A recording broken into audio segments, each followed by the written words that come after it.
రామ్టాక్కి తిరిగి స్వాగతం. Cat is out of bag. బంగ్లాదేశ్లో అమెరికా డీప్ స్టేటు రిజైమ్ చేంజ్కి పాల్పడిందనేది సాక్ష్యాలతో సహా రుజువైంది. భారత్లో జరుగుతున్న పరిణామాలపై ఇండియన్ ఎక్స్‌ప్రెస్ రిపోర్టు కాంగ్రెస్ని సేవ్ చేయాలని చెప్పి మాట్లాడిందో ఏంటో తెలియదు కానీ అల్టిమేట్లీ మనకి దీంట్లో బయటపడింది ఏంటంటే బంగ్లాదేశ్లో షేక్ హసీనా రిజైమ్ని మార్చటానికి అమెరికా డీప్ స్టేటు శాయశక్తులా కృషి చేసింది అనేది సాక్ష్యాధారాలతో సహా బయటపడింది. భారత్ని గురించి తర్వాత మాట్లాడుకుందాం. ముందు బంగ్లాదేశ్లో ఏం జరిగింది అనేది తెలుసుకోవటానికి ప్రయత్నం చేద్దాం.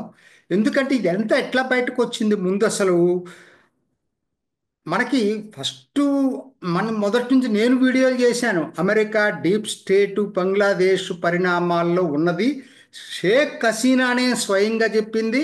మీరు కనుక సెయింట్ మార్టిన్ ఐలాండ్ మాకు సైనిక స్థావరం ఇవ్వకపోయేటట్టయితే ఖచ్చితంగా బెదిరించింది. ఆ రోజు ఒక వైట్ మ్యాన్ వచ్చి, ఆ వైట్ మ్యాన్ ఎవరో కాదు, South Asia Central Asia incharge లూ ఆ రోజు బెదిరించింది. మరి ఇవాళ తర్వాత మనకు ప్రూవ్ అయింది ఏంటంటే మహమ్మద్ యూనస్ అమెరికాకి వెళ్ళినప్పుడు క్లింటన్ ఫౌండేషన్ దాంట్లో ఆయన కన్ఫర్మ్ చేశాడు. యూనస్సే ఒప్పుకున్నాడు ఇదంతా కూడా, ఈ నెక్సెస్ అంతా గురించి. సో అది ఏదో ఓరల్గా మాట్లాడటం కాదు. సరే, ఇప్పుడు రిజైమ్ చేంజ్ అయిపోయిన తర్వాత ఎప్పుడైతే ట్రంప్ అధికారంలోకి వచ్చాడో, డోజ్ క్రియేట్ చేశాడో, డోజ్ బయట పెట్టినటువంటి వివరాల్లో $29 మిలియన్ పొలిటికల్ ల్యాండ్స్కేప్ కోసం బంగ్లాదేశ్ ఖర్చు పెట్టారు. ట్రంపే అడుగుతున్నాడు ఏంటి పొలిటికల్ ల్యాండ్స్కేప్ అని. ఖచ్చితంగా ఈ డబ్బులు ఎక్కడికి వెళ్ళినాయో కూడా మనం చెప్పాల్సిన పని లేదు. తర్వాత ఎప్పుడో 2 నెలల క్రితం లుబియన్ మాసం political processes processor adviser to US aid ఆయన ట్విట్టర్ అకౌంట్లోనే కన్ఫర్మ్ చేశాడు, నేను సిఈపిఎస్ఎస్ నాగరిక్ ప్రాజెక్ట్ బంగ్లాదేశ్ దాని గురించి నేను వాళ్ళతోటి నేషనల్ డెమోక్రటిక్ ఇన్స్టిట్యూట్ అఫీషియల్స్ తోటి మాట్లాడి వస్తున్నాను అనేది కూడా ఆయన కన్ఫర్మ్ చేశాడు. ట్విట్టర్ అకౌంట్లో ఉంది ఆయన అకౌంట్లో. సరే, అసలు చూద్దాం అసలు ఏమిటి ఇది అనేది ఇంకొంచెం మీకు వివరంగా. అంటే అన్ని విషయాలు కన్ఫ్యూషన్ చేయడానికి నేను ప్రయత్నం చేయను. ఒక 3-4 ఆర్గనైజేషన్స్ గురించి మనం తెలుసుకోవాలి. సిఈపిఎస్ఎస్ ఎందుకంటే $486 మిలియన్ ఏదైతే డోజ్ ఎలన్ మస్క్ కింద ఉన్నటువంటి గవర్నమెంట్ రద్దు చేసిందో ఇప్పుడు యుఎస్ఐడ్ నిధులు, అది దాని పేరు సిఈపిఎస్ఎస్ అంటే consortium for elections and political process strengthening అంటారు. దీని కింద 3 విభాగాలు ఉన్నాయి. మళ్ళీ IFEC international foundation for and electoral systems, ఇదే మన 2012లో కురేషితో ఒప్పందం చేసుకుంది. IRI international republican institute, national democratic institute, పేర్లు రకరకాలు పెడతారనమాట. ఇవన్నీ కలిపి బంగ్లాదేశ్లో జూలై 2022లో అమర్ ఓట్ అమర్ అంటే ఓటర్లో చైతన్యం కోసం అమర్ ఓట్ అమర్ అనే ప్రాజెక్ట్ని మొదలుపెట్టారు. దానికి ఈ 3 నేను చెప్పాను కదా, ఐఎఫ్ఈఎస్, ఐఆర్ఐ, ఎన్డిఐలకి ఒక్కొక్కరికి మొత్తం 6 విభాగాలు చేసి ఒక్కొక్క దానికి 2 విభాగాలు ఇచ్చారు. దీని పేరు తర్వాత మళ్ళీ నవంబర్ 2022లో నాగరిక్ ప్రాజెక్ట్ కింద మార్చారు. దీనికి ఇండియన్ ఎక్స్‌ప్రెస్లోనే ప్రచురించారు, ఐడి నంబర్ ఇచ్చారు, దానికి డబ్బులు ఎట్లా వెళ్ళినాయి అనేది. కాకపోతే కన్ఫ్యూషన్ ఆ 21 మిలియన్ 29 మిలియన్ గురించి నేను తర్వాత మాట్లాడతాను. ముఖ్యంగా భారత్తో గురించి చేసే వీడియోలో అవన్నీ వివరంగా చెప్తా. ఇప్పుడు 13.4 మిలియన్లు ఖర్చు పెట్టారు. ఏంటిది 120 కోట్లు దేనికి ఖర్చు పెట్టారు? ఇది మనం చెప్పాల్సిన పని లేదు. దానికి సంబంధించినటువంటి బంగ్లాదేశ్ ఢాకా యూనివర్సిటీలో ఉన్నటువంటి అసోసియేట్ ప్రొఫెసర్ ఐనుల్ ఇస్లాం, ఈయన రిజైమ్ చేంజ్ అయిపోయిన తర్వాత, యూనస్ వచ్చిన తర్వాత సెప్టెంబర్ 11, 2024న ఫేస్బుక్లో, లింక్డ్ఇన్లో పోస్టులు పెట్టాడు. ఈయన చిన్న వ్యక్తిగా దానికి సంబంధించిన వ్యక్తి. ఈయన డైరెక్టర్ మైక్రో గవర్నెన్స్ రీసెర్చ్ అని ఢాకాలో ఒక యూనిట్. దాని ద్వారానే ఈ పనులను చేశారు. అదే కాదండో ఈయన, ఇందాక చెప్పాను ఐఎఫ్ఈఎస్ మన ఎలక్షన్ కమిషన్తో ఒప్పందం చేసుకుంది. ఈయన కూడా దానికి చాలా ఇంపార్టెంట్ సీనియర్ కన్సల్టెంట్. సో ఈ కనెక్షన్స్ అన్నీ ఒకదానికి ఒకటి ఉన్నాయన్నమాట. ఆయన ఏం ప్రకటన ఇచ్చారంటే చాలా జాగ్రత్తగా వినండి. ఏంటంటే మీరందరూ అనుకుంటున్నట్టు బంగ్లాదేశ్లో జరిగింది స్పాంటానియస్గా సడన్గా వచ్చిన స్ప్రింగ్ కాదు ఇది. హలో, బంగ్లాదేశ్ 2.0 ఆయన మాట్లాడింది. Hello, Bangladesh 2.0, it is not sudden spring. మేము 544 ఈ యుఎస్ఐడ్ ప్రోగ్రామ్స్ కింద 544 యూత్ ఈవెంట్స్ని, ప్రోగ్రామ్స్ని యూనివర్సిటీ క్యాంపస్లో గత 2 సంవత్సరాలు కండక్ట్ చేసి విద్యార్థుల్ని చైతన్యం చేసి తీసుకొచ్చిన పర్యవసానమే విద్యార్థుల ఉద్యమం. నేను చెప్పటం కదా, వాళ్ళ వాళ్ళ ఇవాళ రిజైమ్ చేంజ్ అయింది కాబట్టి బయటకు వచ్చి మాట్లాడుతున్నారు.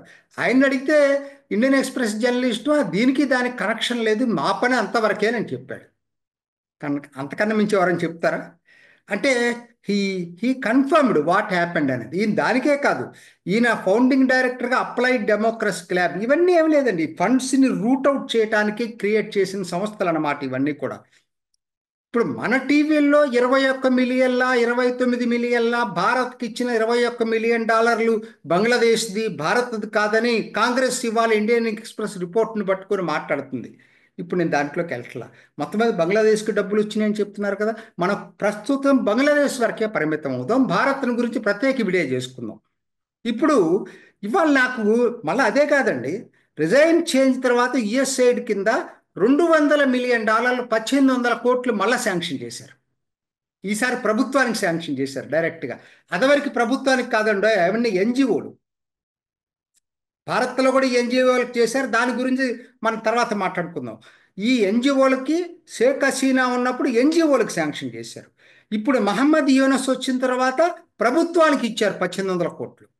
సో ఇది మనం చెప్పటం కాదు, నిజంగా ఆ రోజు ప్రతి వాళ్ళు నమ్మలేదండి. షేక్ హసీనా ప్రభుత్వంలో ఉండి ప్రధానమంత్రి పదవిలో ఉండి ఆవిడ చెప్పింది నన్ను బెదిరించాడు ఒక వైట్ మెన్ వచ్చి, సెయింట్ మార్టిన్ ఐలాండ్ సైనిక స్థావరం ఇవ్వకపోయేటట్టయితే మీ అంతు చూస్తామని బెదిరించాడని చెప్పి స్వయంగా షేక్ హసీనా చెప్పింది ఆ రోజు. కొన్ని నెలల తర్వాత తిరుగుబాటు జరిగింది. ఇప్పుడు ఈ ఫండ్స్ ఎట్లా రూట్ అవునాయి, విద్యార్థులకు ఎట్లా వెళ్ళినాయి, విద్యార్థుల్ని ఎట్లా రెచ్చగొట్టారనేది స్పష్టంగా వాళ్ళ ప్రొఫెసర్లే చెప్తున్నారు. దాంట్లో ఇన్వాల్వ్ అయిన చెప్తున్నాడు, అదేదో ఘనంగా చెప్పుకుంటున్నాడు. ఎనీవే ట్రంప్ బయట పెట్టాడు, 29 మిలియన్లు వాళ్ళకి వెళ్ళినాయి అని చెప్పి బయట పెట్టారు. సో మొత్తం ఏంటంటే దీంట్లో బయటపడింది ఒకటి, ఇండియన్ ఎక్స్ప్రెస్ రిపోర్ట్ ద్వారా కాంగ్రెస్ని సేవ్ చేయాలని ప్రయత్నం చేసి బంగ్లాదేశ్లో అమెరికా డీప్ స్టేట్ ఏ విధంగా తిరుగుబాటును ప్రోత్సహించిందనేది కన్ఫర్మ్ చేశారు. నా వీడియో ప్రస్తుతం దాని వరకే పరిమితం. అటు ట్రంప్ చెప్తున్నాడు 29 మిలియన్ డాలర్లు ఇచ్చారని చెప్పి, ఇక్కడ దాంట్లో ఇన్వాల్వ్ అయినటువంటి డైరెక్టర్ చెప్తున్నాడు మేము ఘనంగా ఈ పనులు చేశాము, ఈ సడన్గా వచ్చినటువంటి విద్యార్థుల ఉద్యమం కాదని చెప్తున్నాడు. ఇవన్నీ ఇది ఎంత అమౌంట్ స్పెండ్ చేశారనేది ఇండియన్ ఎక్స్ప్రెస్లో ఐడి నెంబర్తో సహా మొత్తం రుజువులు ఇచ్చారు. సో ఇప్పుడు ఏంటయ్యా అంటే అమెరికా డీప్ స్టేట్ లేదు లేదు, ఇదంతా మీరంతా స్మియర్ క్యాంపెయిన్ అని మాట్లాడే వాళ్ళకి ఇప్పటికైనా కళ్ళు తెరుచుకొని నిజాన్ని చూడటానికి ఒప్పుకుంటారా, లేకపోతే ఇంకా అదే కళ్ళతోటి ఉంటారా అనేది మీ విజ్ఞతకు వదిలిపెడుతున్నాను. కాకపోతే ఇదంతా రావడానికి ట్రంప్ అధికార బదలాయింపే కారణం. ట్రంప్ వచ్చిన తర్వాత ఖర్చు తగ్గించాలని చెప్పి ఏదైతే డోజ్ క్రియేట్ చేశారో డిపార్ట్మెంట్ ఆఫ్ గవర్నమెంట్ ఎఫిషియన్సీ, అక్కడి నుంచి ఒక్కోటి బయటకు వస్తాయి, ఇంకా చాలా వస్తాయండి. మన అదృష్టం ఇవాళ ఎఫ్బిఐ డైరెక్టర్ కాష్ పటేల్, తర్వాత డైరెక్టర్ ఆఫ్ నేషనల్ ఇంటెలిజెన్స్ 18 గూఢచారి సంస్థలు అమెరికాలో, దానికి డైరెక్టర్ తులసి గబ్బార్డ్. ఖచ్చితంగా ఇంకా చాలా బయటకు వస్తాయి, అప్పుడే ఏం కాలేదు ఇది. సో ఇప్పటికైనా సరే నా పాయింట్ ఒక్కటే, అమెరికా డీప్ స్టేటు షేక్ హసీనాని పదవీచ్యుతిని చేసింది. కాబట్టి ఇది ప్రజలు చేయలేదు. అమెరికా కుట్రపూరితంగా బంగ్లాదేశ్లో ప్రధాని షేక్ హసీనాను దించింది. కాబట్టి ఈ రోజుకి నిజమైన ప్రధాని షేక్ హసీనా మాత్రమే. చూద్దాం ఎలా జరుగుతుందో ఈ పరిణామాలు. ఇది ఈనాటి రామ్ టాక్. ఇంకొక ఎపిసోడ్లో మళ్ళా కలుసుకుందాం. నమస్తే. చూసారు కదండి. మరి ఈ వీడియో కనుక మీకు నచ్చినట్లయితే ఒక లైక్ కొట్టేసి మీ అభిప్రాయాన్ని కూడా కామెంట్ బాక్స్లో తెలియజేస్తూ ఇలాంటి ఇంట్రెస్టింగ్ అప్డేట్స్ కోసం మా ఛానల్ని సబ్స్క్రైబ్ చేసుకోండి.